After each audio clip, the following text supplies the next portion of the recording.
ఇంత కొన్ని years back audio launch అంటే ఫుల్ ఇంట్రెస్ట్, ఫుల్ ఎనర్జీ కొత్తని వెయిట్ చేస్తుంటామేమో.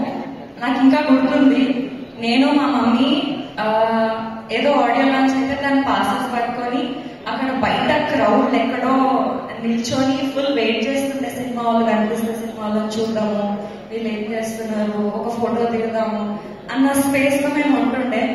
ఇప్పుడు నా సెకండ్ సినిమా ఆడియో లాంచ్ కి నేను స్టేజ్ పైన ఉన్నాను. లైఫ్ ఎక్కడి నుంచి ఎక్కడికి వచ్చింది అనేది అసలు చాలా చాలా హ్యాపీగా ఉన్నా నేను for all the result and all. ఇంకా సెకండ్ ఫిలిం కి ఎంత పెద్ద సార్, ఈసీ sir, Dil Raju sir, series sir, నేనేమనుకుంటున్నా అంటే వీళ్ళందరిది వేరే లోకం. వాళ్ళు మనం వాళ్ళకి చదవలేమేమో, అక్కడ దాకా మనం పోలేమేమో అనుకుంటుండే. But I'm very grateful and very thankful EC sir, to Keeravani sir and Raju sir, series sir. నా సెకండ్ మూవీకి ఇంత మంచి ఆపర్చునిటీ నాకు ఇచ్చినందుకు థ్యాంక్ యూ సో మచ్. నేను కీరవాణి సార్తోని ఫస్ట్ కలిసినప్పుడు ఫుల్ భయపడకుండా పోయినా.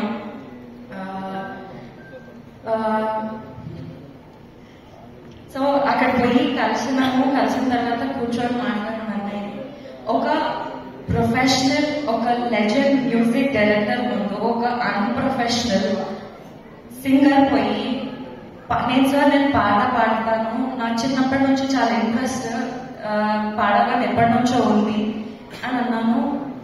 ఈ అగ్రీడ్. నన్ను ఫస్ట్ ఆఫ్ ఆల్ నేను పాడడం స్టార్ట్ చేస్తే నా గొంతుని ఎలగొట్టేస్తారేమో, తిండి పంపించేస్తారేమో అనుకున్నా. బట్ లేదు, అప్పుడే పాట పాడేసినాము. మనకి జనరల్ గా ఎవరైనా కాంప్లిమెంట్స్ ఇస్తే మనం ఫుల్ ఖుషి అయిపోతాం కదా. అట్లాంటిది మన ఆస్కార్ అవార్డ్ విన్నర్ నాకు అసలు ఈ వాయిస్ బాగుంది, పిల్ల బాగా పాడుతున్నాం అని అంటే ఇంకా నేను చాలా చాలా హ్యాపీ అయిపోయినా. Sir thank you so much for your motivation. ఆ రోజు నాకు నిజంగా ధైర్యం లేకుండా మేము ముందు కూర్చున్నది, బట్ మీరు నాకు ఆ మోటివేషన్ ఇచ్చి నన్ను పుష్ చేసి పాట పాడించిన. అప్పుడెప్పుడు నేను చిన్నప్పుడు అయ్యప్ప పూజలు అవుతుంటాయి కదా, అందులో దేవుడి పాటలు పాడేదాన్ని. అట్లాంటిది ఇప్పుడు నా సెకండ్ సినిమాకి, నా సినిమాకి మీతోని పాట పాడే ఛాన్స్ వచ్చింది. Thank you so much sir, thank you. PC sir,